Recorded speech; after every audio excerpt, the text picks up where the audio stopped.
Julian's mahogany office door opens, and his world stops. It's Amara, the woman he paid to forget.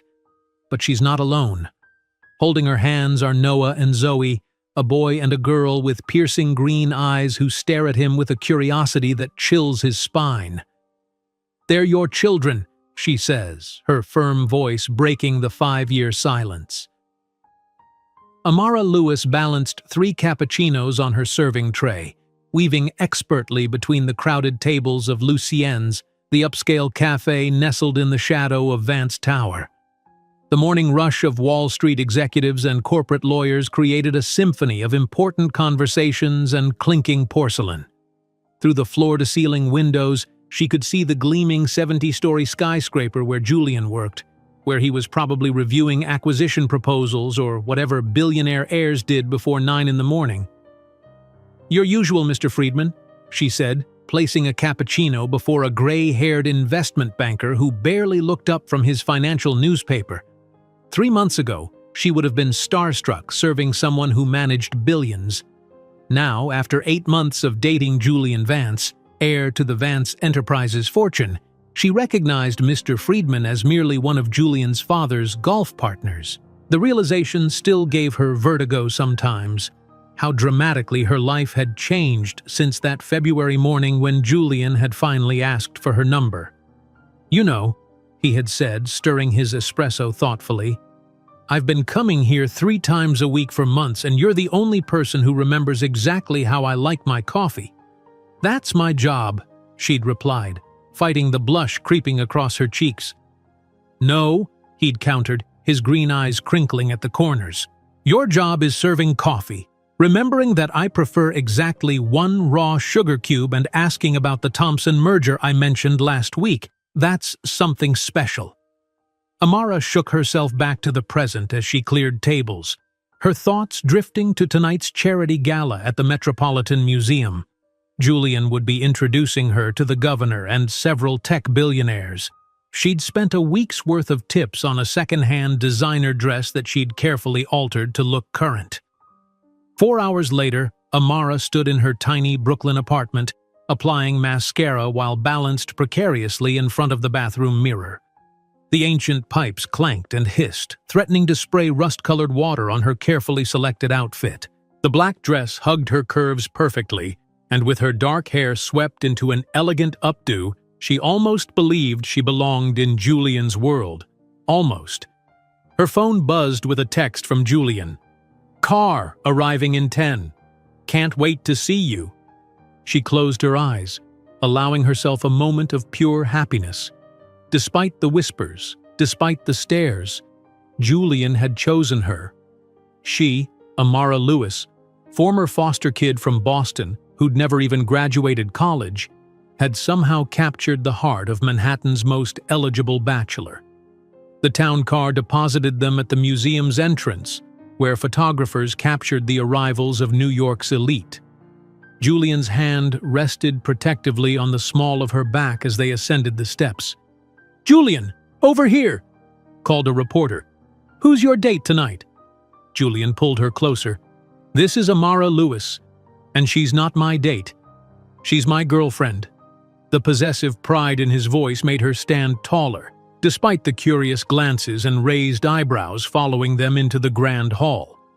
Inside, the champagne flowed freely as music from a string quartet floated through the room.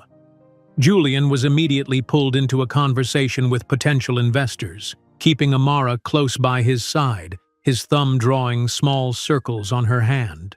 "Julian, darling." A sleek, silver-haired woman approached, air-kissing both his cheeks. Eleanor Vance's eyes, the same piercing green as her son's, assessed Amara with clinical precision. "And you must be Amanda." "Amara," Julian corrected firmly. "Amara," Eleanor repeated, the name sounding like a minor medical condition in her refined accent. "How fascinating. And what is it that you do, dear?" "I'm a waitress at Lucian's Cafe," Amara answered, refusing to shrink under the woman's gaze. "How authentic," Eleanor replied, her smile never reaching her eyes. "Julian always had a taste for the unexpected. If you'll excuse me, I see the Vanderhausens." As she glided away, Julian squeezed Amara's hand.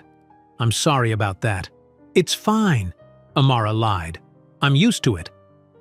Later that night, in Julian's penthouse overlooking Central Park, Amara stood on the balcony, the cool September air caressing her bare shoulders. "You're quiet," Julian said, joining her with 2 glasses of wine. "Your mother hates me." "My mother hates everyone," he countered, wrapping an arm around her waist. "Besides, I don't care what she thinks. Or what anyone thinks. Easy for you to say. You belong in that world. Maybe I don't want to belong anymore." His voice dropped to a whisper. "Maybe I just want to belong with you." Those words sustained her through the next morning's shift at Lucian's, where she worked a double to cover for a sick colleague. By early afternoon, the 3rd wave of nausea hit her, forcing her to rush to the employee bathroom. "Food poisoning?" asked Marta, the head barista, when Amara emerged pale-faced. "Maybe," Amara said, though a different suspicion had been growing for days. After her shift, she stopped at a pharmacy 3 blocks from work, hands trembling as she purchased a pregnancy test. The cashier, a bored teenager, barely looked at her. In her apartment, Amara sat on the closed toilet lid, staring at the test as if it might explode. 2 minutes later, 2 pink lines appeared, unmistakable in their clarity. "Oh my God," she whispered, tears welling in her eyes. Tears of fear, yes, but mostly of unexpected joy. A baby. Julian's baby. Images flooded her mind. A nursery in Julian's penthouse, a chubby-cheeked infant with green eyes, a life where her child would never know the uncertainty she'd faced growing up in foster care, a life of security, of belonging. Her phone rang, startling her. Julian's name flashed on the screen. "Hey," she answered, trying to keep her voice steady. "Amara." His tone was different, cooler, more distant than she'd ever heard. "I need you to come to my office tomorrow, 10 sharp. Is everything okay? We'll discuss it tomorrow. 10th floor, Vance Tower. Tell reception you're expected." Before she could respond, he hung up. Amara stared at the phone, unease crawling through her stomach. This wasn't like him. The abruptness, the formality. Perhaps he was just stressed about work. The Vance Enterprises was finalizing a major merger. He'd mentioned the pressure he was under.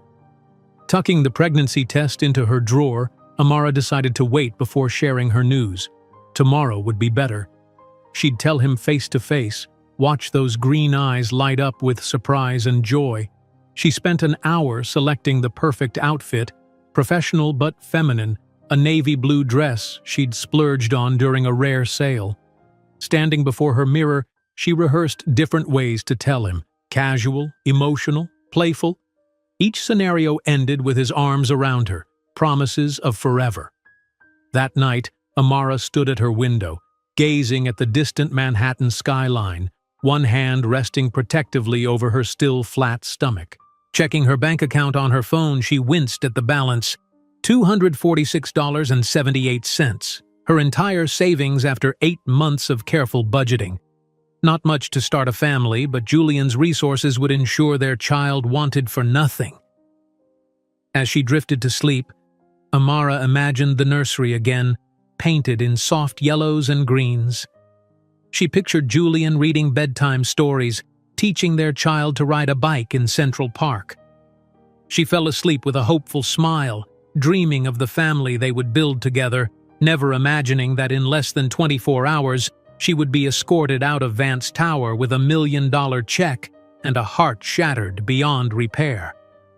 The elevator doors opened to reveal the 50th floor of Vance Tower, a world so far removed from Amara's Brooklyn apartment that it might as well have been another planet.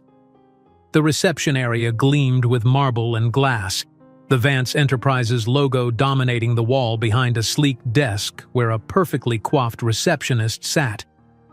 "Amara Lewis for Julian Vance," she said, one hand unconsciously resting on her stomach. The receptionist's eyes flicked over her navy dress, the nicest thing Amara owned, before pressing a button. "Mr. Vance's guest is here." Send her to Conference Room A, came the clipped response. Conference Room A? Amara frowned. Why not his office? They'd shared intimate dinners, weekends away, and countless whispered secrets.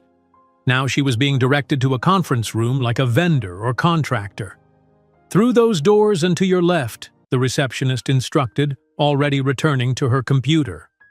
Amara's heels clicked against the polished floor as she walked the corridor, her reflection fragmented in the glass walls of empty offices. The weight of yesterday's discovery pressed against her chest, a tiny life, their tiny life, growing inside her. She smoothed her dress, rehearsing once more how she would tell him. When she pushed open the heavy door labeled Conference Room A, the words died in her throat. Julian sat at the head of a long table, flanked by two stern-faced men in expensive suits. Gone was the warm smile that had greeted her countless mornings. Instead, his face was a mask of corporate detachment. "Julian." Her voice sounded small in the cavernous room. "Amara, please sit."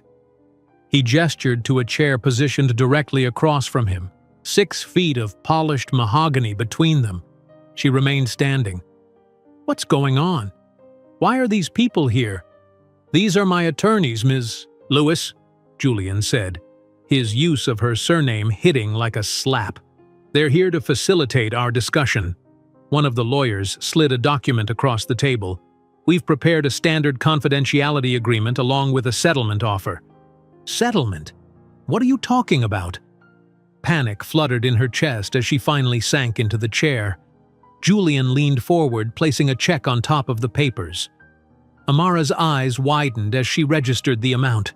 $1 million. $1 million for you to disappear from my life, Julian said, his voice as cold as the air conditioning that raised goosebumps on her arms. "It's the price of my freedom." "I don't understand," Amara whispered, though the truth was dawning with horrifying clarity. "Julian, I need to tell you something important. If it's about your condition," he interrupted, "we're aware." Her hand flew to her stomach. "You know? The Vance security team is thorough. Your pharmacy purchase was noted." Tears welled in her eyes. "You had me followed?"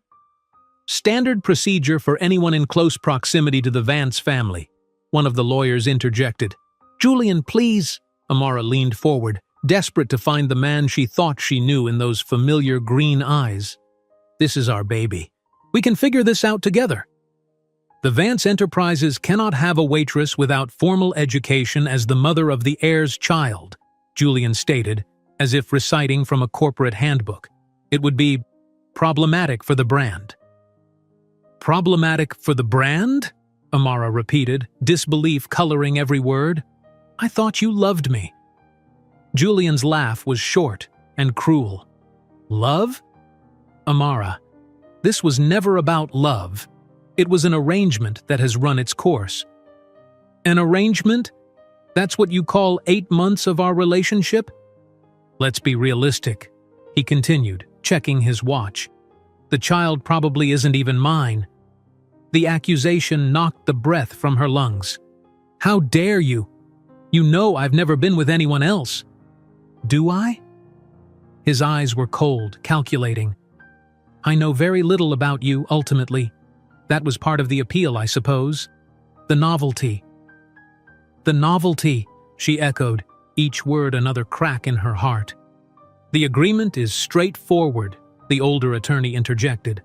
$1 million in exchange for your complete disappearance from Mr. Vance's life and your silence regarding your brief association." "Brief association," Amara whispered. "Is that what we're calling it now?"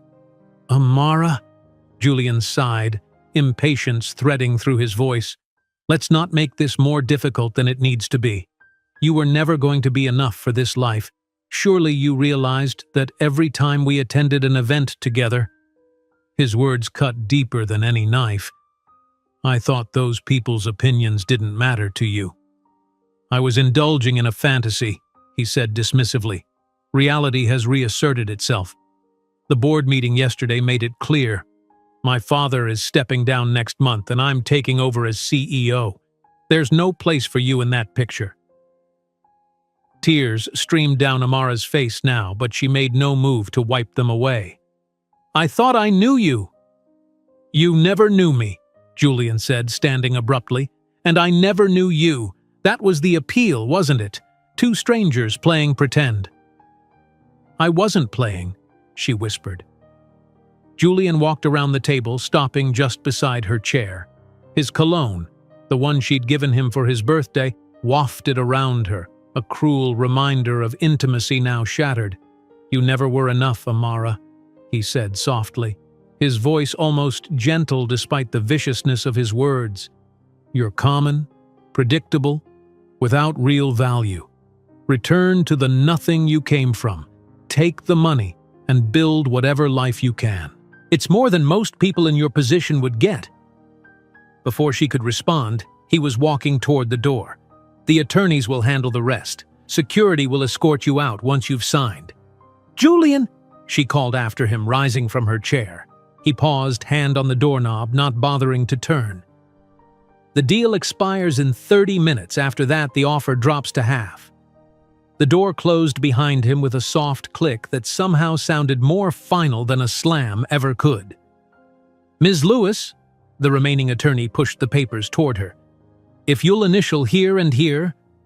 Amara stared at the document, vision blurred by tears. The words swam before her.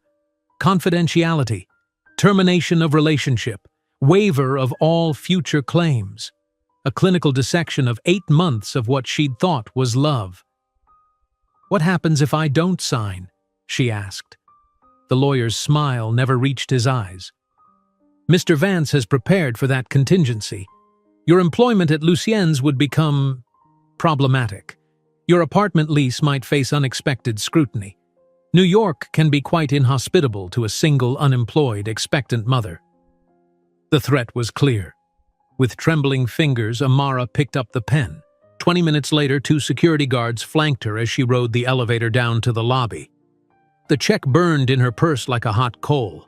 Her body felt hollow, as if Julian had reached inside and scooped out everything that made her who she was. The security guards marched her across the marble lobby, past curious onlookers. Outside, the September sun seemed obscenely bright against the backdrop of her collapsing world. "Miss?" One of the guards held the door of a waiting car. "Mr. Vance has arranged transportation to your residence." The final insult, being chauffeured away like a package to be delivered and forgotten. Back in her apartment, Amara sank to the floor, still clutching her purse. With shaking hands, she pulled out the check, $1 million, the price Julian Vance had placed on her dignity and silence. Her phone rang, Lucien's Cafe. She let it go to voicemail, already knowing what the message would say. Her employment had become problematic, just as the lawyer had threatened.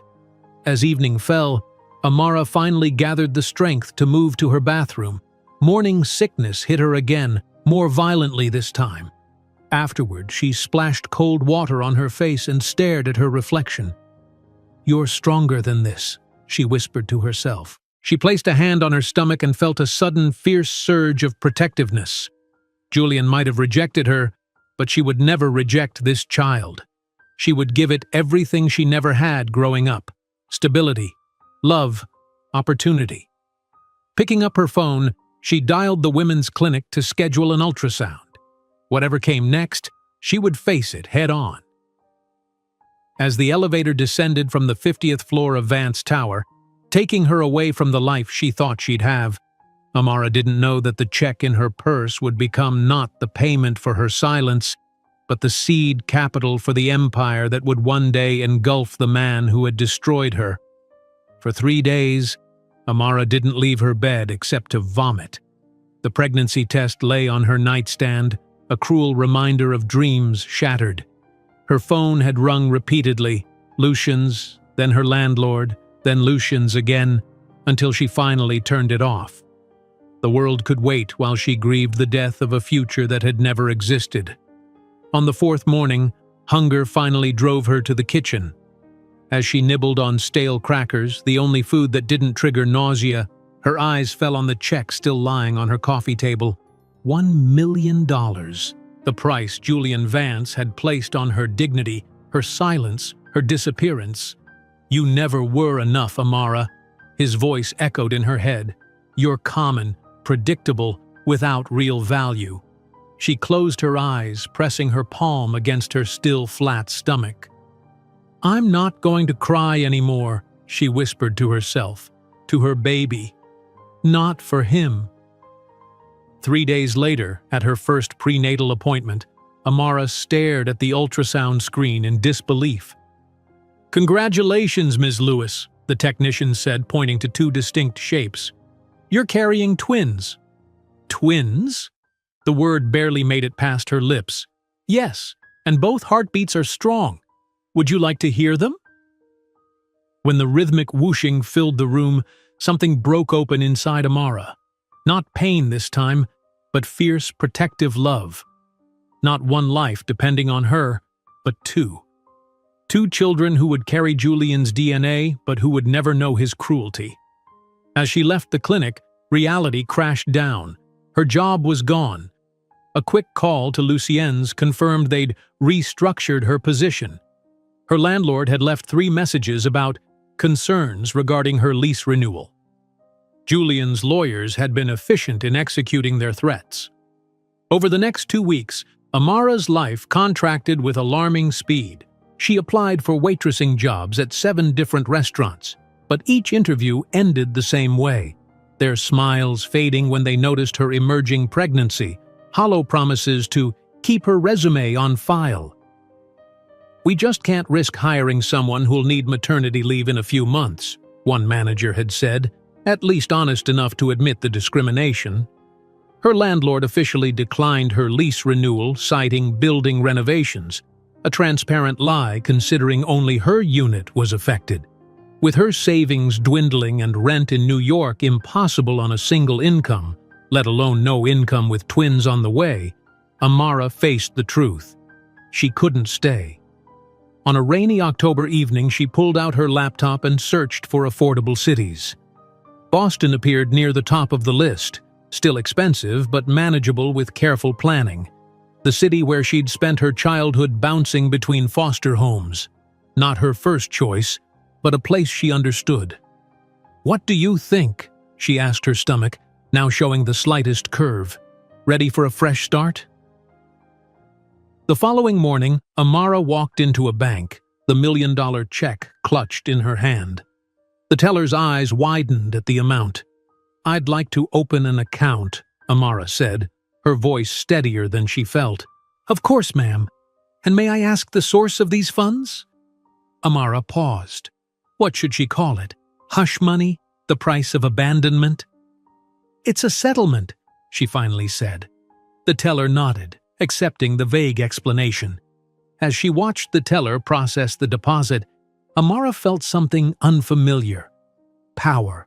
This money was meant to make her disappear, to solve Julian's problem. Instead, she would use it to build something he never thought her capable of creating.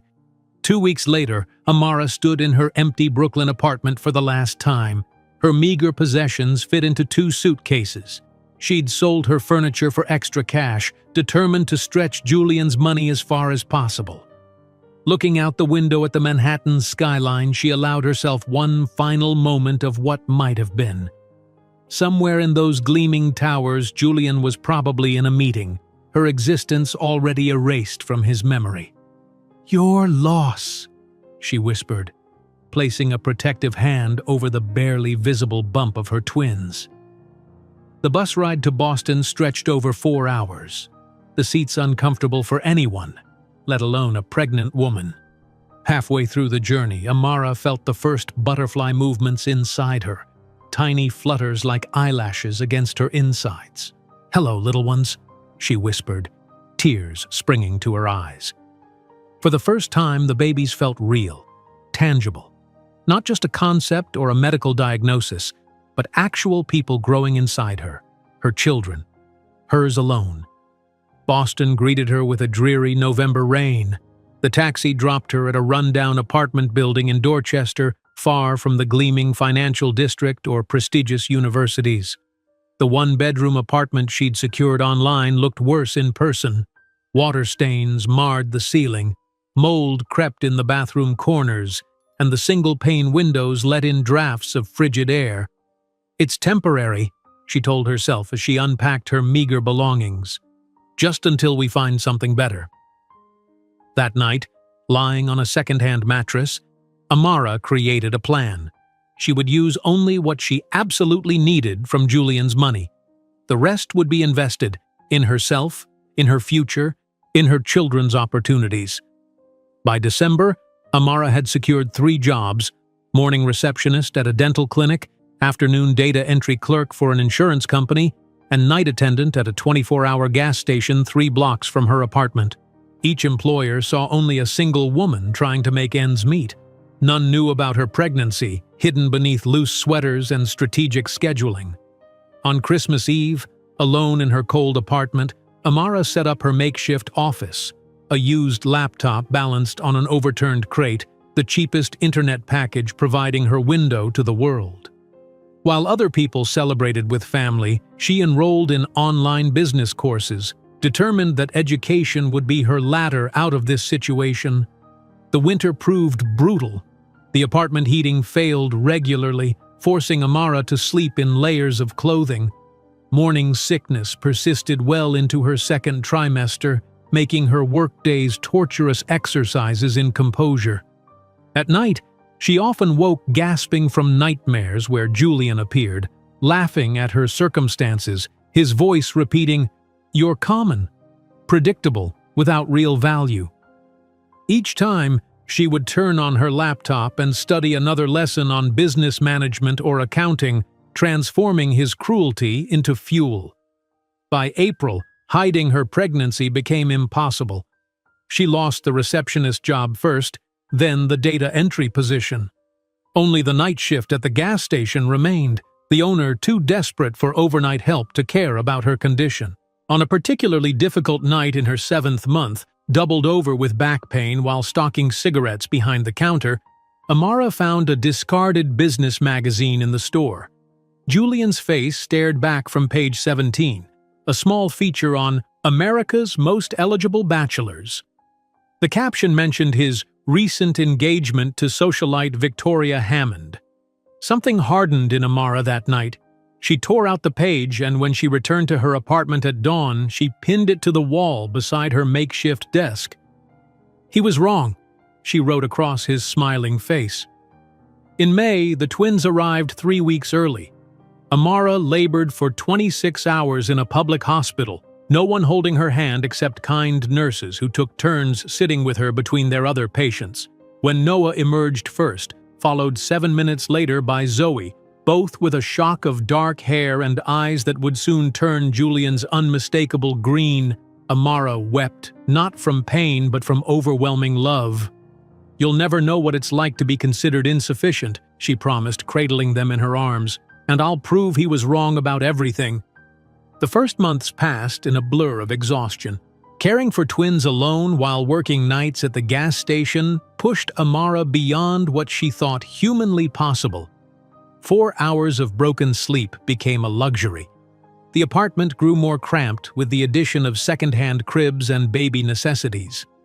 One frigid December night, as Boston temperatures plummeted below freezing, the building's heating failed again. Amara bundled the 7-month-old twins in every blanket she owned, holding them against her body for warmth. "We deserve better than this," she whispered, watching their breath form tiny clouds in the freezing air. That night, after the babies finally slept, Amara made a decision that would alter their trajectory forever. She wouldn't use Julian's money just to survive, she would invest it in their future. With the twins sleeping peacefully beside her, she opened her laptop and enrolled in online courses for business administration and entrepreneurship, determined to transform every cruel word Julian had spoken into fuel for her rise. While signing up for her first course, Amara didn't know that in a decade, her name would be registered on more than 50 revolutionary patents and would become synonymous with innovation in Silicon Valley. The contractions began in the middle of Amara's shift at the gas station, a sharp pain that made her grip the counter, breath catching in her throat. She glanced at the clock, 2:17 in the morning. Her due date was still 3 weeks away. "Not now," she whispered, rubbing her enormous belly. "Please, not during my shift." The night manager wouldn't arrive until 6, and Amara couldn't afford to lose this last remaining job. But 20 minutes later, when her water broke in a sudden gush across the linoleum floor, the decision was made for her. The taxi driver looked alarmed when he saw her condition. "Lady, are you having these babies now?" "Just get me to Boston General," Amara managed between controlled breaths. At the hospital, the intake nurse asked the question Amara had been dreading. "Is there someone we can call? The baby's father? Family?" "There's no one," Amara replied, gripping the side rails of the gurney as another contraction seized her. "It's just me." The labor progressed with brutal intensity, 26 hours of pain that ebbed and flowed like violent tides. Nurses came and went, each offering momentary comfort before being called away to other patients. In the brief moments between contractions, Amara found herself longing for Julian. Not the cruel man from the Vance Tower conference room, but the Julian who had once held her hand through a bout of food poisoning, who had seemed to care. "You're doing great," encouraged a kind-eyed nurse, wiping Amara's forehead with a cool cloth. "The first baby's crowning now." Noah came into the world at 3:42 in the afternoon, his angry cry filling the delivery room.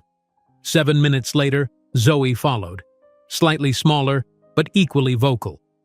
"Twins," the doctor announced unnecessarily, as if Amara hadn't carried them inside her body for 8 months. "A boy and a girl. Both look healthy despite being a few weeks early." When the nurses placed the swaddled infants in her arms, something fundamental shifted in Amara's universe. Their tiny faces, scrunched and red with the outrage of birth, bore unmistakable hints of Julian, the shape of their noses, the set of their mouths. And later, when their eyes opened, they revealed precisely what she'd feared. Julian's distinctive green, like sunlight through sea glass. "You're perfect," she whispered, tears streaming down her face.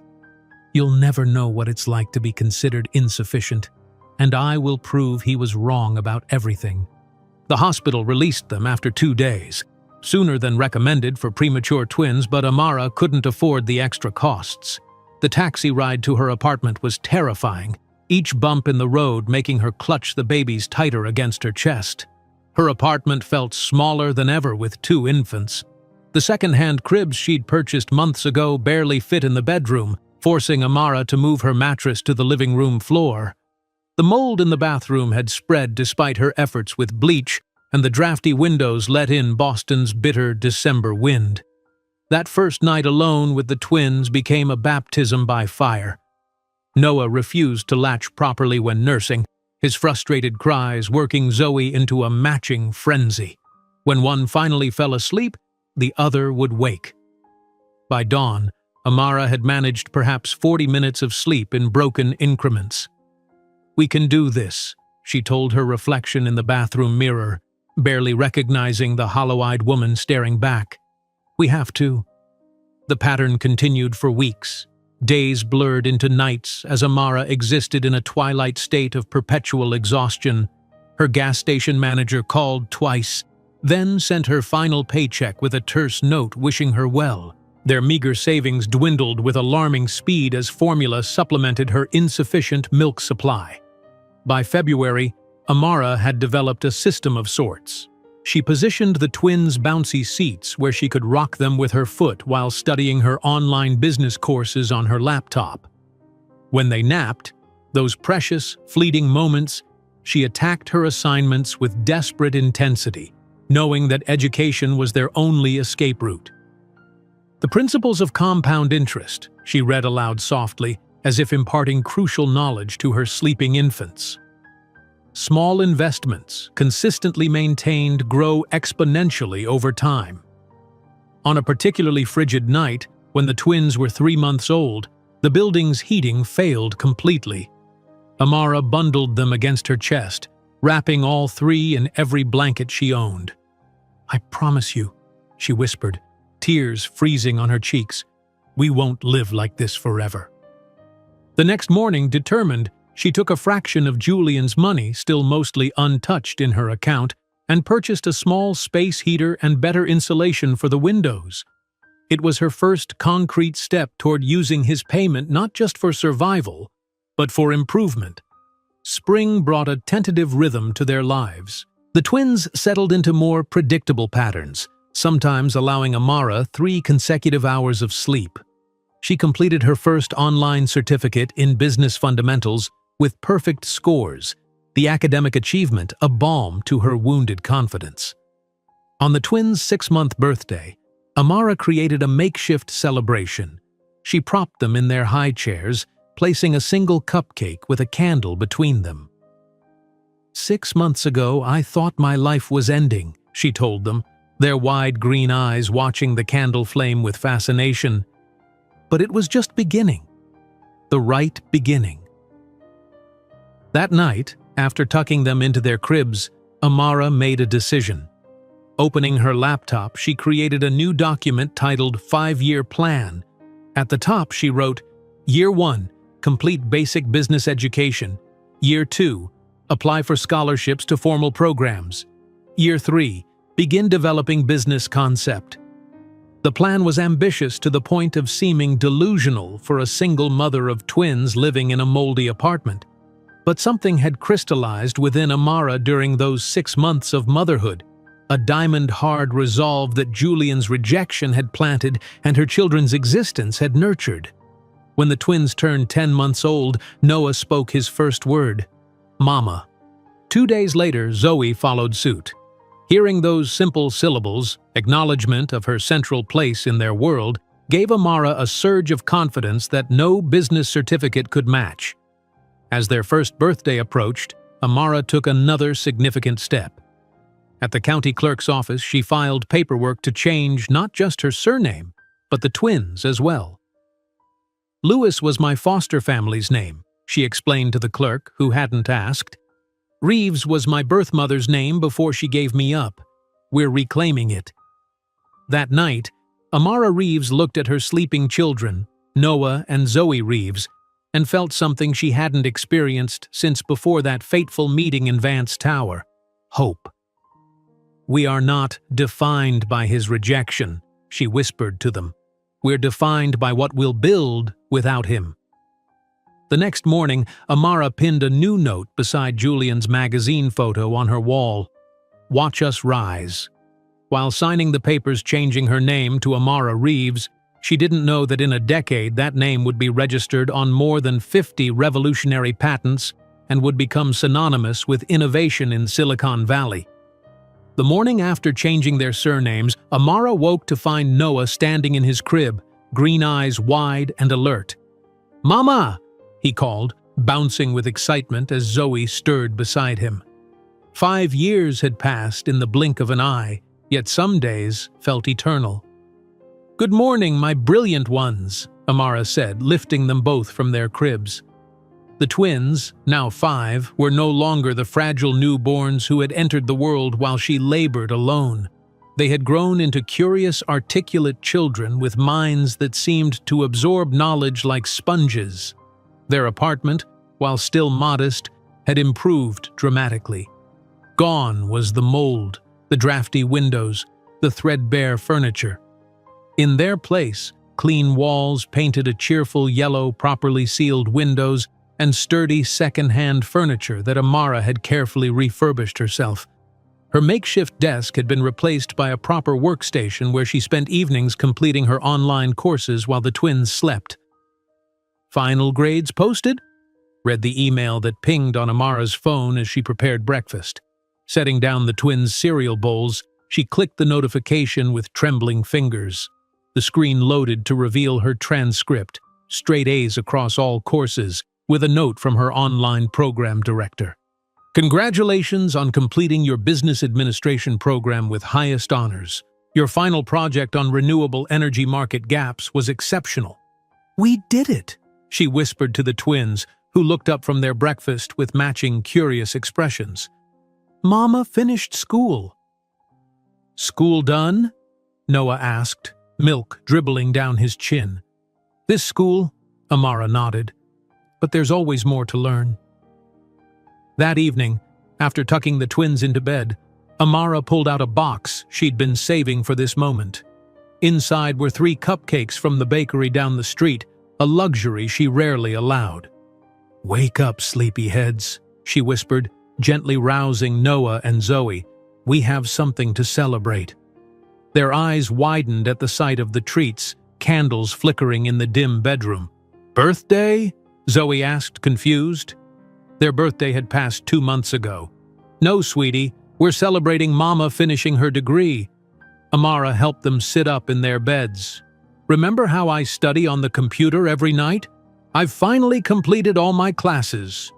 "With honor," Noah added seriously, repeating the phrase he'd heard earlier without fully understanding its meaning. As the twins devoured their cupcakes with the focused intensity only 5-year-olds could muster, Amara allowed herself a moment of pride. 4 years of studying until 2 or 3 in the morning, balancing multiple part-time jobs, never missing a parent-teacher conference or doctor's appointment, she had done it all while raising 2 increasingly remarkable children. The following week, Amara sat at her computer, staring at Harvard Business School's application portal. The cursor blinked beside the question, "Why should you be considered for this competitive program?" Taking a deep breath, she began typing her personal essay. She didn't mention Julian or being abandoned while pregnant with twins. Instead, she focused on her perfect academic record, her self-taught programming skills, and her developing business concept for innovative energy storage solutions.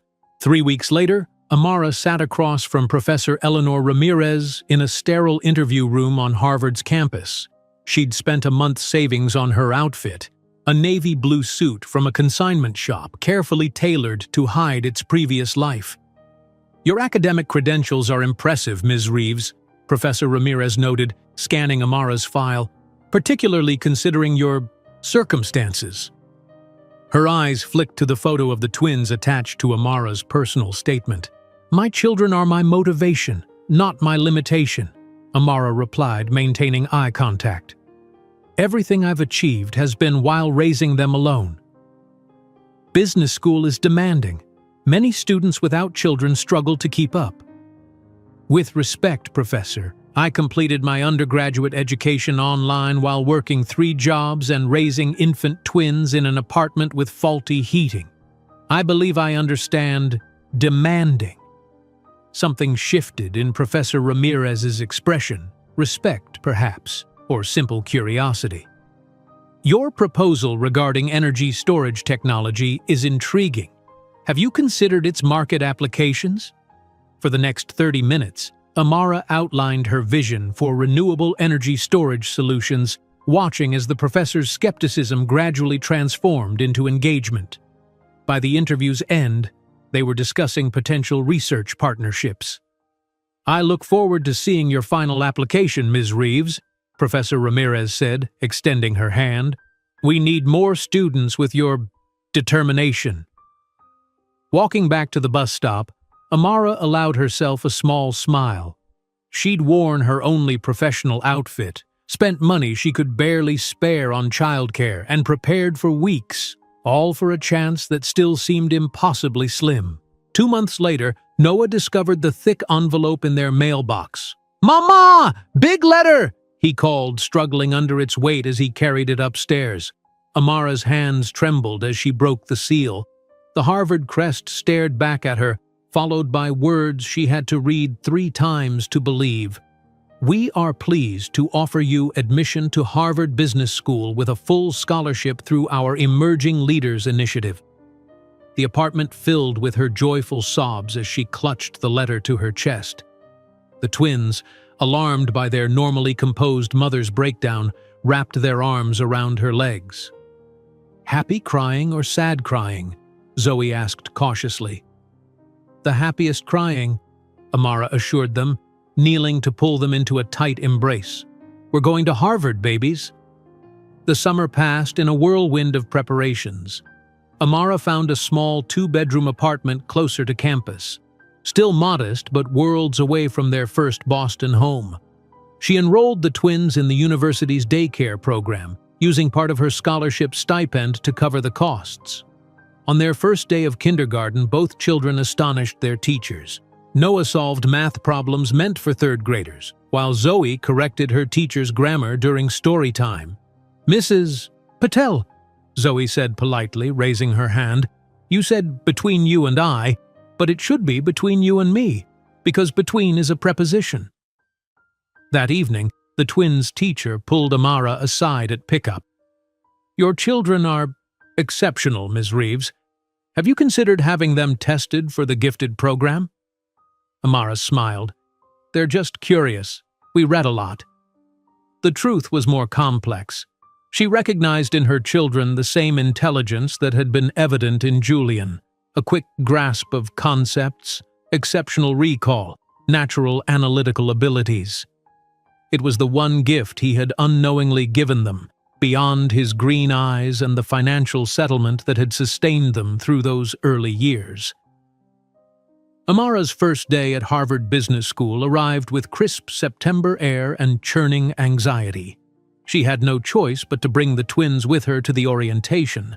Childcare didn't start until the following day. As she walked into the imposing Baker Library, 5-year-olds clutching each of her hands, Amara felt the stares of her classmates, predominantly men in their 20s from privileged backgrounds, many already wearing subtle signals of family wealth and connections. A silver-haired professor approached, frowning at the children. "Ms. Reeves, I presume? This is an academic institution, not a daycare center." Amara straightened her spine, meeting his gaze directly. "Professor Williams, these are my children. Tomorrow they'll be in university daycare, but today they're with me. They won't disrupt your orientation. They have books and activities." "This is hardly the place for family arrangements," he continued, lowering his voice. "The MBA program demands complete focus." "My children are part of my success, not an impediment to it," Amara replied calmly, even as her heart raced. "Every achievement in my application happened while raising them. I would think Harvard values determination and overcoming obstacles." Before he could respond, Noah tugged at her sleeve. "Mama, is that man being mean to you?" "No, sweetheart," Amara answered, not breaking eye contact with the professor. "He's just not used to seeing extraordinary children." Something in her unwavering gaze must have communicated her resolve. Professor Williams cleared his throat, nodded curtly, and moved on to greet other students. By the end of orientation day, Amara had organized a study group of 5 other students, including 2 other parents who had been hovering on the periphery of the social circles. Her natural leadership emerged not from domination, but from inclusion, finding strengths in others that complemented her own. That night, with the twins finally asleep in their new bedroom, Amara opened her laptop and began refining the business plan she'd been developing for months. Her fingers flew across the keyboard, articulating her vision for revolutionary energy storage technology that could transform how renewable energy was captured and distributed. While finalizing her first business plan for a theoretical class project, Amara didn't imagine that this document would transform 7 years later into the foundation of a billion-dollar technology company that would revolutionize the global energy sector. The business plan Amara developed that night became the foundation of her MBA thesis. 3 years later, she stood in Harvard's Burden Auditorium presenting her final defense to a panel of professors and visiting executives. Gone was the nervous single mother who had once entered orientation with twins in tow. In her place stood a confident 30-year-old woman whose research on energy storage technology had already attracted attention from industry insiders. "The critical failing in renewable energy isn't generation, it's storage," Amara explained, gesturing to the complex diagrams on the screen behind her. "My proposed system addresses this with a nanomaterial matrix that increases battery efficiency by 300% while reducing production costs by 60%. She maintained perfect composure despite the intensity of the questioning that followed. When one panelist challenged her market projections as wildly optimistic, Amara responded with data so meticulously researched that he eventually nodded in reluctant acknowledgement. As the room emptied after her successful defense, an older man with silver hair and wire-rimmed glasses approached.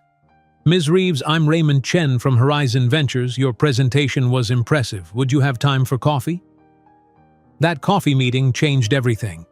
3 weeks after graduation, Amara sat in a sleek conference room in downtown Boston, watching as Raymond and 4 other venture capitalists reviewed her business proposal.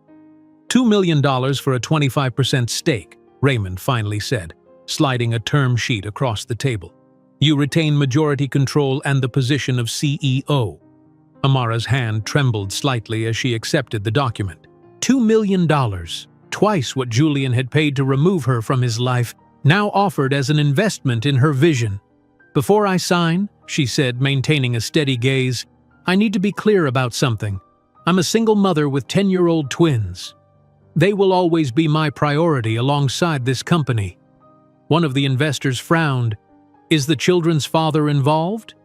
Could that present complications?" "Their father isn't in the picture," Amara replied with practiced neutrality. "There are no complications from that quarter." Another investor leaned forward. "With respect, Ms. Reeves, running a startup is all-consuming. Many founders without children struggle to manage the demands." Amara smiled, a tightly controlled expression that never reached her eyes. "Gentlemen, I completed Harvard's MBA program with highest honors while raising twins alone. I understand demanding. My question is whether you understand what you're getting with your investment. Not just my technology, but my proven ability to accomplish the impossible." A month later, Amara signed the lease on Reeves Innovations' first real office, a modest space in Cambridge with 3 small rooms and a kitchenette. The twins helped her assemble the inexpensive furniture on a Saturday, turning the task into a game. "Is this where you'll make the special batteries, Mama?" Noah asked, tightening screws on a desk with surprising precision for a 10-year-old. "This is where we'll design them," Amara explained. "The actual manufacturing will happen in bigger facilities once we perfect the technology." Zoe looked up from the bookshelf she was organizing, her green eyes, so like Julian's, serious beyond her years. "Will your batteries help stop climate change?" Amara knelt beside her daughter. "That's exactly what we're trying to do, sweetheart. Store clean energy so we don't need to burn fossil fuels." The following week, Amara hired her first 3 employees, all women who had faced discrimination in the male-dominated tech sector. Meera Kumar, a brilliant engineer who had been passed over for promotion at 3 different companies. Diana Washington, a chemist whose research had been claimed by male colleagues. And Beth Winters, a marketing strategist returning to work after raising children. "Why us?" Diana asked during their first team meeting. "We're all, well, not the typical hires for a tech startup." "Because you're all exceptional at what you do," Amara replied simply. "And because you've all been underestimated, which means you work twice as hard to prove yourselves." The first year was brutal. 18-hour days became normal as Amara balanced motherhood and building a company from scratch. She attended every parent-teacher conference, science fair, and piano recital, often rushing back to the lab afterward to work until midnight. 6 months in, their prototype battery failed catastrophically during a demonstration for potential investors. The setback cost them precious time and resources. That night, after the twins were asleep, Amara wept quietly in her bathroom, her only moment of weakness. The next morning, she gathered her small team. "Yesterday's failure identified a critical flaw. Today, we start redesigning. We're not giving up." On a cold January morning, a year after founding Reeves Innovations, Amara arrived at the lab to find Noah already there, studying the failed prototype's schematics on a whiteboard. "The problem isn't the nanomaterial," the 10-year-old said without looking up. "It's the housing. The expansion rate is miscalculated." Meera, The lead engineer stared at Noah's calculations in disbelief. He's right. We've been focusing on the wrong variable. 3 months later, their redesigned prototype passed all safety tests. Amara filed for their first patent, carefully listing the entire team as co-inventors, with a special note acknowledging Noah's contribution. When the approved patent arrived, she framed it, writing Noah and Zoe's names in the margin. "This is just the beginning," she told them, hanging the framed document in their apartment. "Your names will be on many more of these." As word of their breakthrough spread through industry circles, Amara found herself invited to speak at a technology conference where she had been rejected as an attendee just 2 years earlier. Standing at the podium, she surveyed the sea of predominantly male faces. "5 years ago, I was told that my ideas were unrealistic," she began. "Today, Reeves Innovations has revolutionized energy storage technology with our patented nanomaterial matrix." Later, at the conference reception, an older executive approached her. "Impressive presentation, Ms. Reeves, though these projections seem rather optimistic for a company led by—" "A woman," Amara interrupted, maintaining her professional smile. "Or a single mother? Which prejudice are we addressing today, sir?" The man blinked, taken aback by her directness. "I merely meant a company at your early stage of development." "Of course," Amara nodded, not believing him for a second. "Well, I've found that being underestimated provides excellent motivation for overachievement." By their second year, Reeves Innovations had grown to 15 employees and secured an additional $5 million in funding. Their breakthrough battery technology was featured in a prominent industry journal described as potentially game-changing for the renewable energy sector. On the twins' 11th birthday, Amara surprised them with a modest celebration at their favorite restaurant.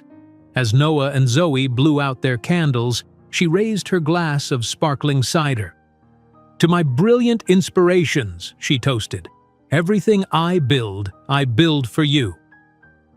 Later that night, after the twins were asleep, Amara allowed herself a rare moment of reflection. Opening her laptop, she found an article about Vance Enterprises' latest acquisition. Julian's photo appeared beside the text, his face older but still handsome, still bearing that confidence born of lifelong privilege. "You were wrong," she whispered to the image, "about everything." While toasting with grape juice to her first million in investment, Amara couldn't predict that in just 5 years, Reeves Innovations would be valued at $3 billion, or that her revolutionary technology would draw unwanted attention from someone from her past. 5 years melted away like spring snow. What once seemed impossible was now reality. Amara Reeves, at 35, had transformed her fledgling startup into a rapidly expanding powerhouse. The woman who had once been escorted from Vance Tower with nothing but $1 million check and shattered dreams now stood atop a company valued at $3 billion. "Ladies and gentlemen," Amara announced, wielding oversized ceremonial scissors, "welcome to the future of energy innovation." Applause erupted as she cut the ribbon stretched across the entrance of the new Reeves Innovations headquarters, a gleaming 6-story building in Boston's Innovation District. Sunlight reflected off its facade of solar glass, a fitting symbol for a company revolutionizing renewable energy storage. Inside, the lobby featured a wall of touchscreens displaying real-time data from Reeves battery installations worldwide. Investors, employees, and media representatives mingled beneath a sculpture of intertwined metal strands, representing the nanomaterial matrix that had made their breakthrough possible. 2 hours later, Amara sat at the head of a polished conference table in the executive boardroom, listening as her CFO delivered the quarterly report. "Following our latest funding round, company valuation has officially reached $3 billion, he announced, unable to suppress a smile. "That's a 1,000% increase in just 36 months. The board members, a diverse group Amara had carefully selected for both expertise and values, exchanged congratulatory glances. "Additionally," the CFO continued, Our Asian manufacturing partnership is exceeding production targets by 17%, and European adoption rates are accelerating faster than projected. When the meeting concluded, Carmen, Amara's executive assistant of 3 years, appeared at her side. "The reporter from Tech Innovator is waiting in your office." And Noah called. His math competition ended early. He won first place. Amara's face lit up with pride. "Of course he did. Tell him I'll call back in 30 minutes. The journalist from Tech Innovator, a sharp-eyed woman in her 40s, was already setting up a recording device when Amara entered her office. "Ms. Reeves, thank you for making time. We're doing a feature on disruptors in green tech, and you're at the top of our list." The interview progressed smoothly until the journalist ventured into personal territory. "Your story fascinates our readers. Single mother of twins, Harvard MBA, revolutionary technology patents.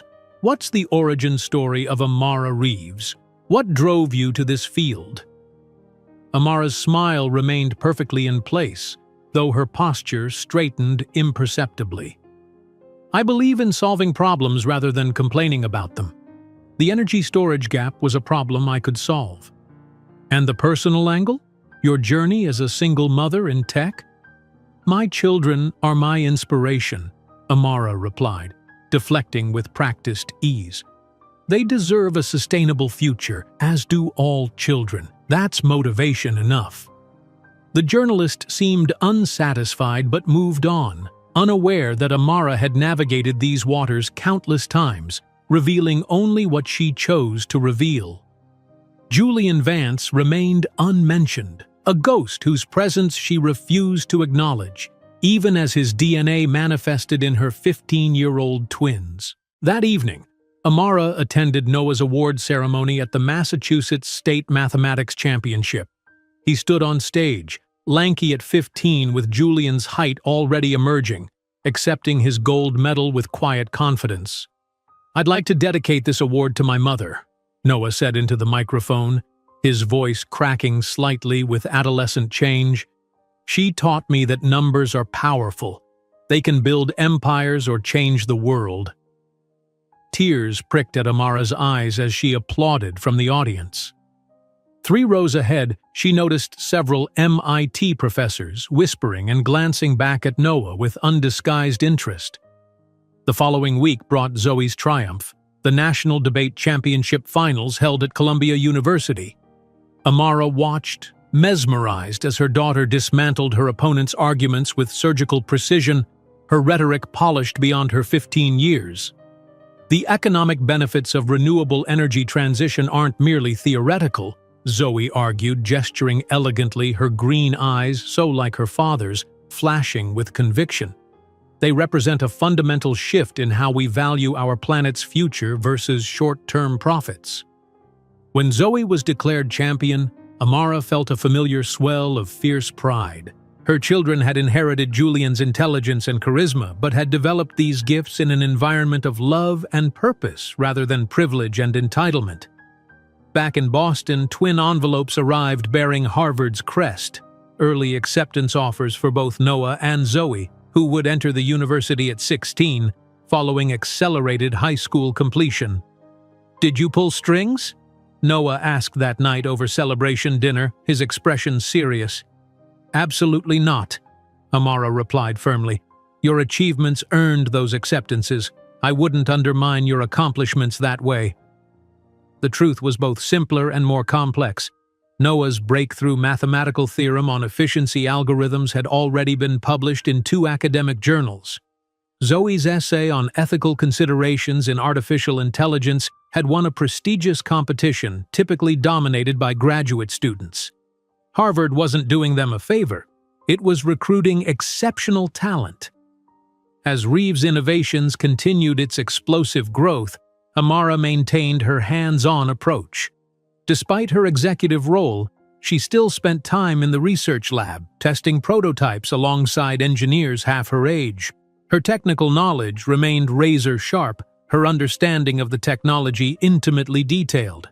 On a crisp October morning, Amara welcomed her 1,000th employee with the same personal attention she'd given to her first.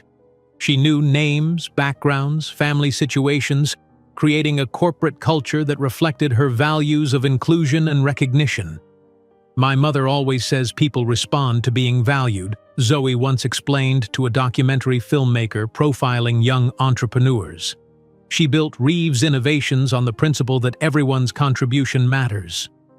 One evening, as the twins completed homework at the dining table of their comfortable but understated home, Amara brought out a worn photo album. "I want to show you something," she said, opening to images of their first apartment. The water-stained ceilings, the makeshift cribs, the laptop balanced on an overturned crate. "That's where we lived?" Noah asked, shocked by the contrast with their current circumstances. "For the first 3 years of your lives," Amara confirmed. "I want you to understand that success isn't guaranteed or entitled. It's built one decision, one sacrifice at a time." Zoe traced a finger over a photo of infant Noah sleeping in a drawer lined with towels. "You never told us it was this hard." "It wasn't hard," Amara replied softly. "It was worth it." Later that night, as Amara reviewed quarterly projections in her home office, a news alert flashed across her computer screen. The headline made her fingers freeze over the keyboard. "Vance Enterprises faces stock plunge after failed Asian expansion." The article detailed how Julian Vance's aggressive acquisition strategy had backfired, resulting in significant losses and shareholder unrest. 3 subsidiaries, Vance Energy Solutions, Vance Battery Technologies, and Vance Green Infrastructure, were reportedly being prepared for sale to offset mounting debts. Carmen's voice came through the intercom the next morning as Amara reviewed lab reports. "Have you seen the business news? Vance Enterprises is tanking. Apparently, Julian Vance has lost his magic touch." Amara's expression flickered momentarily before settling back into professional neutrality. "Markets are volatile. No company is immune to downturns." That evening, after the twins were absorbed in their studies, Amara sat alone in her office researching Vance Enterprises' financial situation. The 3 subsidiaries being offered for sale contained technologies that could complement Reeves Innovations' portfolio perfectly. The coincidence seemed almost too perfect, Julian's failure potentially becoming her opportunity. As she analyzed the financial reports of Vance Enterprises, Amara didn't imagine that in less than a year, she would be face-to-face with Julian Vance at an event that would forever change the power balance between them. Amara closed the financial reports on Vance Enterprises well past midnight, her mind racing with possibilities. The subsidiaries Julian was desperately trying to sell contained proprietary technology that would integrate perfectly with Reeves Innovations' existing systems. It wasn't revenge driving her interest, she told herself. It was pure business strategy. The following morning, Amara called an emergency executive meeting in the sleek conference room overlooking Boston Harbor. Her leadership team listened intently as she outlined the potential acquisition. "These 3 Vance subsidiaries would accelerate our European expansion by at least 18 months, she explained, gesturing to the projection screen. "Their battery technology complements our storage systems, and their distribution network is already established in markets we're targeting." Marcus Downey, her sharp-eyed CFO, studied the financials with a furrowed brow. "The asking price is 20% below market value. They're clearly desperate for quick liquidity." "Which makes this the perfect time to move," Amara replied. "I want a formal offer prepared by end of day." After the team filed out, Marcus lingered, closing the conference room door. "Amara, I have to ask, is there any conflict of interest with this acquisition we should know about? Any prior relationship with Vance Enterprises?" Amara maintained perfect composure, though her heart rate quickened. "I've never worked with Vance Enterprises, if that's what you're asking." It wasn't technically a lie. She'd never worked with the company, she'd just been discarded by its heir. "No personal connections that could complicate matters?" Marcus pressed. "The only relevant connection is the technological compatibility of their assets with our vision," Amara replied smoothly. "Let's focus on that." 3 weeks later, the Wall Street Journal announced that Amara Reeves would receive their prestigious Businesswoman of the Year award at a gala event at the Waldorf Astoria in New York. The timing couldn't have been more perfect or more challenging. The Vance acquisition was in final negotiations. The twins were preparing for their early admission to Harvard, and now she needed to craft an acceptance speech that would be scrutinized by the entire business world. In her penthouse suite at the Waldorf the night before the ceremony, Amara stood before a full-length mirror, reviewing her appearance with a critical eye. Her custom-designed gown by a rising black female designer draped perfectly over her toned frame, midnight blue with subtle silver threading that caught the light as she moved. Her once wild curls were now elegantly styled, and the confidence in her posture spoke of a woman who knew her worth. "Mom, you look amazing," Zoe said, entering the room in her own formal attire, a simpler but equally elegant navy dress that complemented her mother's. Noah followed, struggling with his bow tie. At 16, he had grown to 6 feet, his lanky frame and sharp jawline increasingly reminiscent of Julian. "I can't get this thing right," he muttered. Amara smiled, stepping away from the mirror to help him. "You'll be the most handsome young man there," she said, expertly adjusting the tie. "I'm so proud of both of you." "Are you nervous about tomorrow?" Zoe asked, perching on the edge of the king-sized bed, a far cry from the second-hand mattress they'd shared in that first Boston apartment. "Not nervous," Amara replied thoughtfully. "Reflective, maybe. 15 years ago, I couldn't have imagined standing on that stage." What she didn't say was that 15 years ago she'd been broken by a man who would be in the audience tomorrow, a detail she'd discovered only yesterday when Carmen forwarded the final guest list. Julian Vance, despite his company's struggles, still commanded enough respect to secure an invitation. Miles away in his Manhattan penthouse, Julian Vance stared at his reflection with considerably less satisfaction.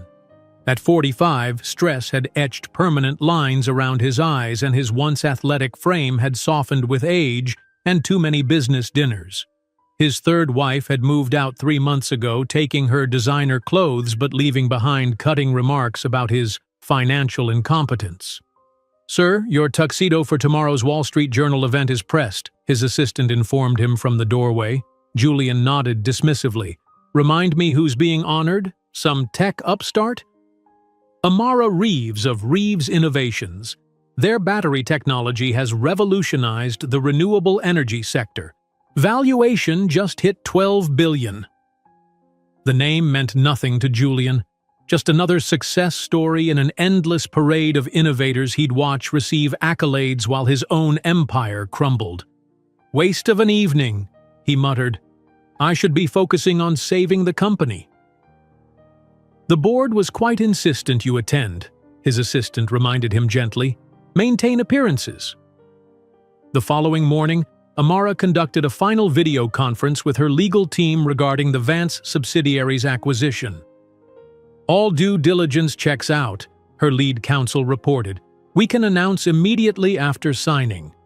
"Hold until tomorrow," Amara instructed. "Let's not distract from tonight's event."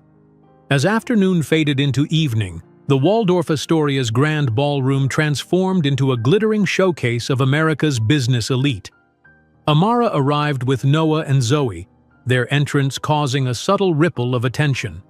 No longer the outsider struggling to belong in Julian's world, she now moved with the quiet confidence of someone who had built her own.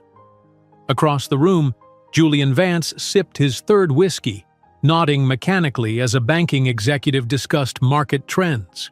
His mind was elsewhere, on the 3 subsidiaries he'd been forced to sell to keep Vance Enterprises afloat. The board had called it strategic divestment. He knew it for what it was: desperation. "Ladies and gentlemen," the Wall Street Journal's editor-in-chief announced from the podium, silencing the murmuring crowd. "It's my pleasure to present our Businesswoman of the Year award, recognizing exceptional leadership, innovation, and impact." Julian checked his watch impatiently. Another 20 minutes of platitudes before he could reasonably leave. This year's recipient has achieved the remarkable feat of growing her company by 300% in just 3 years, the editor continued. Her revolutionary energy storage technology is enabling the clean energy transition worldwide. Please welcome to the stage Amara Reeves. Julian's glass froze halfway to his lips, whiskey sloshing over his hand as shock paralyzed him. It couldn't be. Not his Amara, not the waitress he'd paid to disappear. But there she was, ascending the steps to the stage with graceful confidence, the spotlight illuminating her in a way that made his breath catch. 15 years had transformed her from the young woman he'd discarded into someone magnetic, powerful, commanding. Her voice, when she spoke, carried throughout the hushed ballroom, articulate, measured, inspiring as she discussed innovation and sustainability. Julian could barely process her words through the roaring in his ears. This was Amara, his Amara, now worth billions, receiving an award he'd once coveted for himself. I'd like to thank my children, Noah and Zoe Reeves, who are graduating from Harvard this year, Amara said, her voice warming with pride. They've taught me that resilience isn't just about surviving, but thriving despite abandonment. The spotlight shifted to include 2 teenagers rising from Amara's table. Julian gripped the edge of his chair, feeling physically ill as reality crashed over him. The boy, tall with a familiar jawline. The girl, elegant with a poised smile, both with unmistakable green eyes. His eyes. Twins. His children. The children he'd rejected, now prodigies about to attend the university where he'd once studied. While the ballroom erupted in applause for Amara and her remarkable children, Julian couldn't imagine that the true blow was yet to come. The public revelation that the woman he'd discarded as worthless had just acquired the crown jewels of his collapsing empire. The applause still echoed through the grand ballroom as Amara descended from the stage, her midnight blue gown catching the light with each graceful step. The sea of admiring faces parted before her, hands reaching out for congratulatory touches, business cards thrust in her direction. Through it all, Amara maintained perfect composure, though she felt Julian's gaze burning into her back like a physical weight. Noah and Zoe rejoined her at their table, both still glowing from their moment in the spotlight. Neither had any idea that their biological father sat just 30 feet away, gripping his whiskey glass with white knuckles, his face drained of color.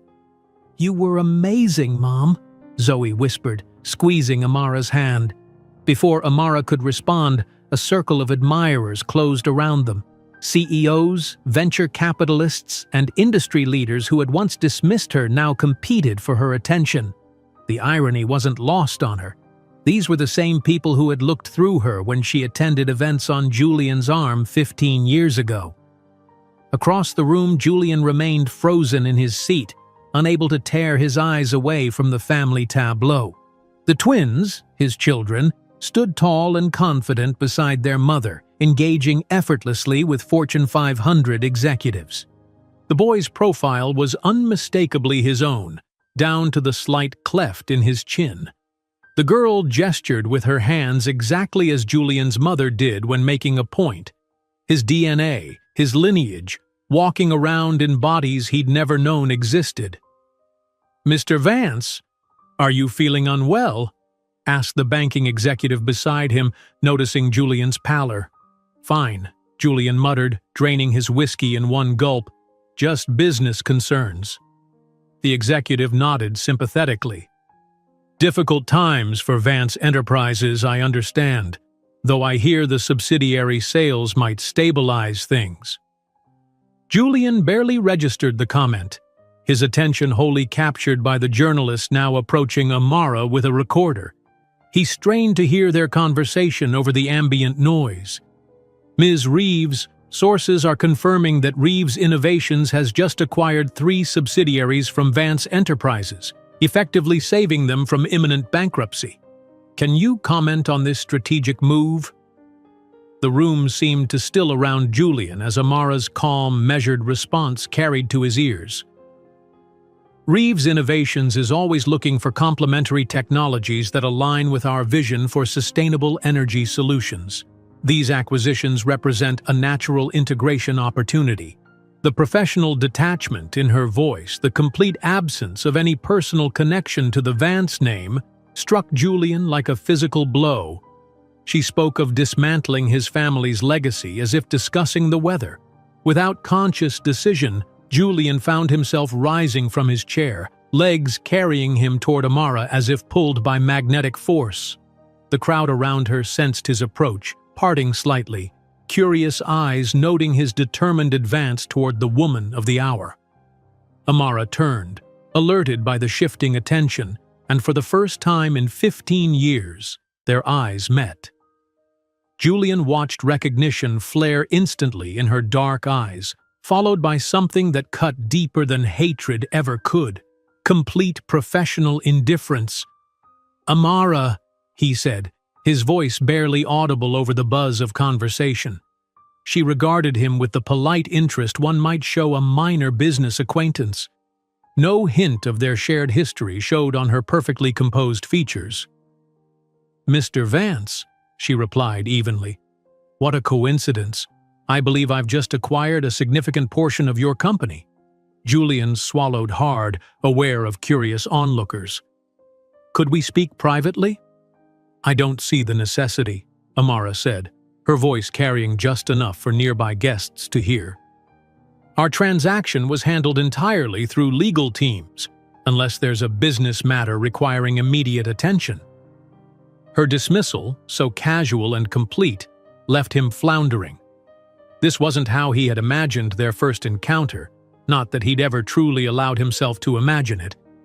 In the rare moments when guilt had surfaced over the years, he'd pictured Amara as he'd last seen her, young, devastated, powerless.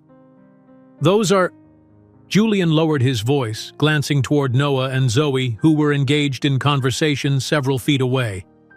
"Are they my children?" Something flickered in Amara's eyes, the first genuine emotion she'd displayed since seeing him. "No," she answered, her voice carrying deadly calm. "They're my children. You signed away all rights to them for $1 million, remember? The best investment I ever made. I turned your money into an empire that's now buying the pieces of yours." Julian felt each word like a knife between his ribs.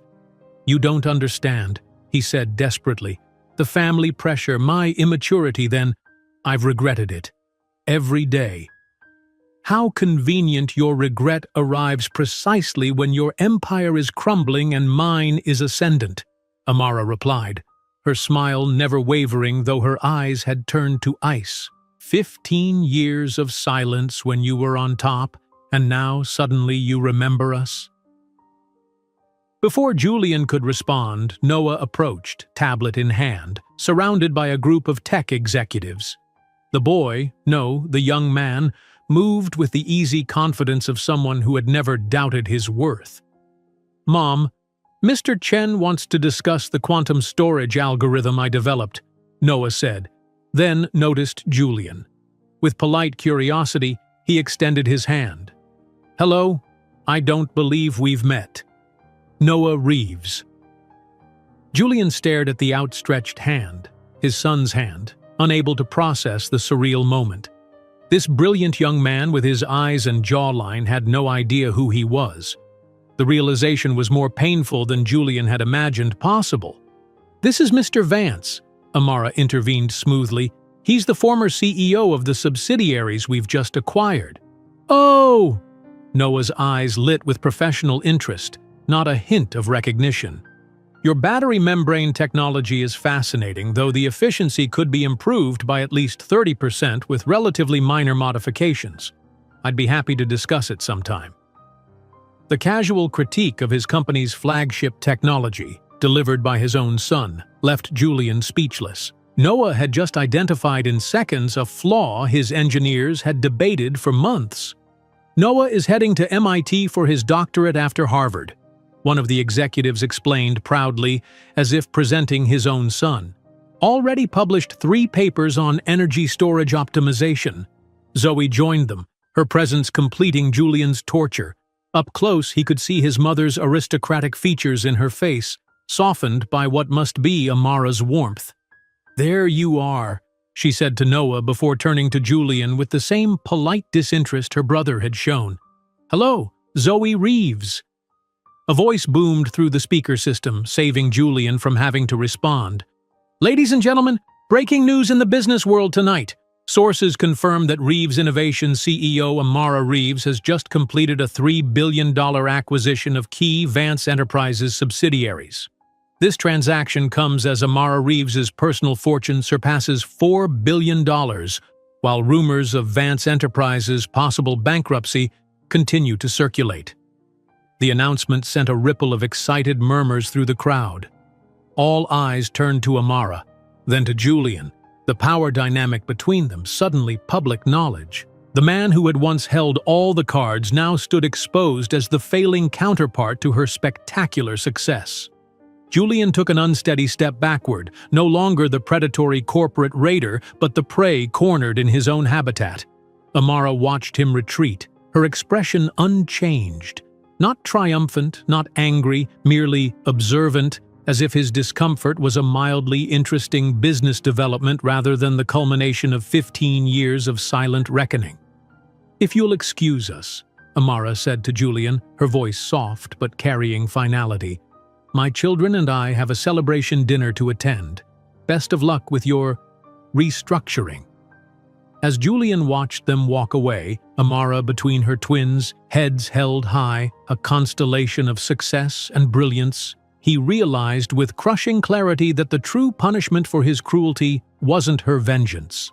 It was his absolute irrelevance to the extraordinary family that should have been his.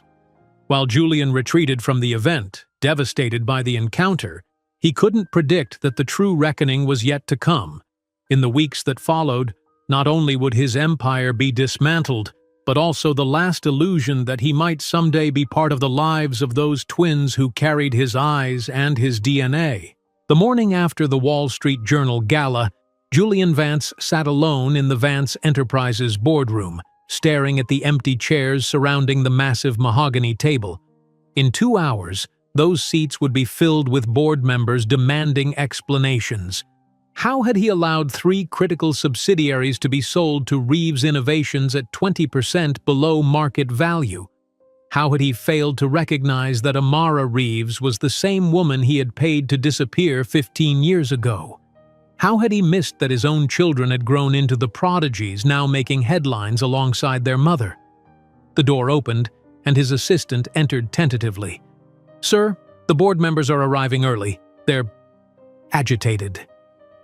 Julian nodded, straightening his tie, a futile attempt to assemble some semblance of control. "Send them in." The meeting was every bit the bloodbath he had anticipated.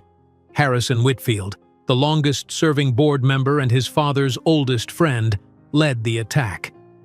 "You sold the most promising parts of this company to a direct competitor without proper valuation," Harrison said, his voice tight with barely controlled fury. "A competitor run by a woman who clearly has personal reasons to destroy you." "The Reeves acquisition was the best offer we received," Julian replied mechanically, knowing how hollow the words sounded. "Because you rushed the sale." Another board member slammed his palm on the table. "And now we discover this woman is the mother of your unacknowledged children?" "The conflict of interest is staggering." Julian flinched. News traveled fast in their circles. "My personal history with Ms. Reeves has no bearing on—" "It has every bearing!" Harrison interrupted. "She's systematically dismantling what your father built, using our own technology against us. And you handed her the weapons." The meeting ended with a vote of no confidence.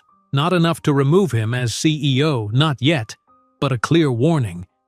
Julian left the boardroom with his title intact but his authority in tatters. That evening, Julian's penthouse felt cavernous and cold. His third wife had moved out weeks ago, taking her warmth and vitality with her. Initial divorce papers had arrived yesterday, citing irreconcilable differences and financial mismanagement as reasons for the separation. The real reason, Julian knew, was simpler. Victoria had married him expecting security and status. not a crumbling empire and public humiliation. His phone chimed with a news alert: Reeves innovations to revitalize former Vance subsidiaries, saving 2,000 jobs. The accompanying photo showed Amara touring one of the facilities, workers looking at her with hope in their eyes. Julian poured himself another scotch. 3 days later, a courier delivered a certified envelope to Julian's office. Inside was a legal document requesting DNA samples from Julian Vance to confirm paternity of Noah and Zoe Reeves.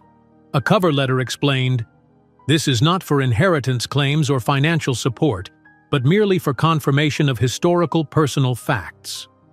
Julian stared at the document, his vision blurring. They knew. Somehow his children knew who he was, and they wanted confirmation not to claim his name or fortune, but simply as a scientific fact, as if he were a footnote in their biography, a genetic curiosity rather than a father. The test results delivered 2 weeks later surprised no one. 99.9998% probability of paternity for both Noah and Zoe Reeves. Julian's lawyer arranged a meeting at a neutral location, a sterile conference room in a downtown law office where Julian would meet his children for the first time. When Noah and Zoe entered, Julian felt physically ill. They moved with such confidence, such easy grace. Noah's height and build mirrored his own at 16, while Zoe carried herself with the poised elegance Julian's mother had possessed.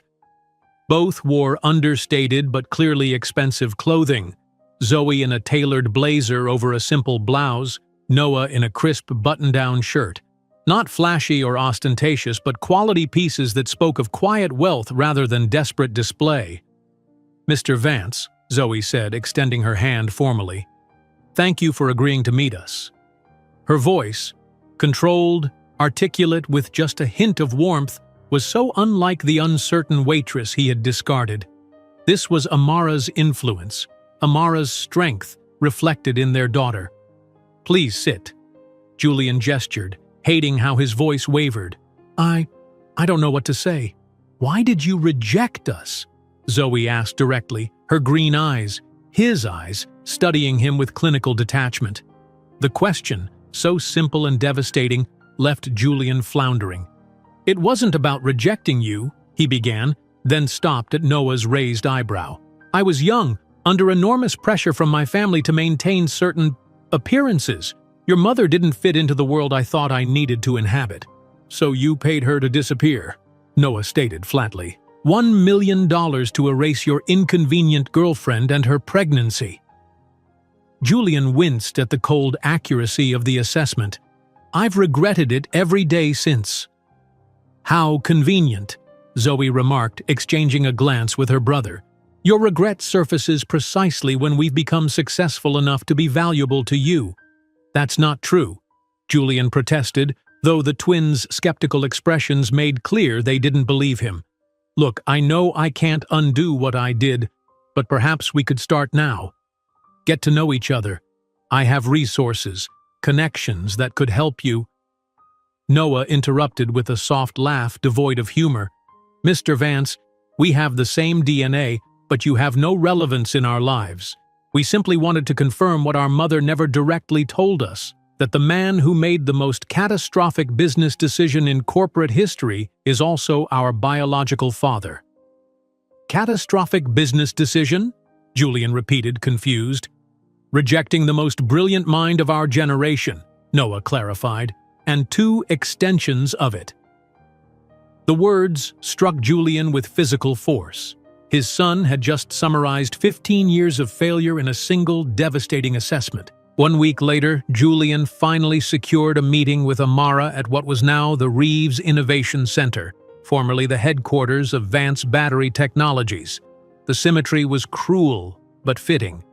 Amara received him in what had once been his own office, now transformed with her distinctive aesthetic. Warm woods replacing cold steel, living plants adding vibrancy to spaces that had once been sterile. "Thank you for seeing me," Julian said, taking the visitor's chair across from what had once been his desk. "This is a courtesy meeting, Mr. Vance," Amara replied, her tone businesslike. 15 minutes as requested. "I met with Noah and Zoe," he began. "They're extraordinary." "Yes, they are," Amara agreed, no maternal softness entering her professional demeanor. "Amara, I need you to understand. I didn't come for revenge," Julian said desperately. "The acquisition was purely strategic. Your subsidiaries had value you failed to recognize, just as happened with me." Amara's expression remained impassive. "Is there a business matter you wish to discuss?" Julian abandoned pretense. "Give me a second chance. Not with the company. With them. With you. I've lost everything that matters." "You lost nothing," Amara corrected him, her voice finally betraying emotion. Not anger, but something worse. Pity. "You discarded what you didn't value. There's a difference." She stood, signaling the end of their meeting. "The punishment for your choices isn't my contempt, Julian. It's your complete irrelevance. You could disappear tomorrow and it wouldn't make the slightest difference in our lives." 2 months later, Julian sat alone in the back row of Harvard's auditorium, watching Noah and Zoe receive their undergraduate degrees at 16, the youngest graduates in their class. From his distant seat, he could see Amara beaming with pride as her children delivered inspiring speeches about resilience and purpose. When the ceremony ended, Julian approached hesitantly, wanting to at least congratulate them on their achievement. Noah noticed him first, those familiar green eyes reflecting not anger, but something far worse, disinterest. "I think you misunderstood," Noah said calmly when Julian stopped before them. "Our mother taught us that our greatest legacy would not be wealth, but integrity. You have no place in our stories, just as you chose not to have us in your life." As the Reeves family departed to celebrate, Julian remained alone in the emptying auditorium, finally understanding the true cost of the check he had signed 15 years earlier, not $1 million, but everything that truly mattered. If you enjoyed today's video, I'm sure you'll love the next one. Don't waste time. Just click on the screen.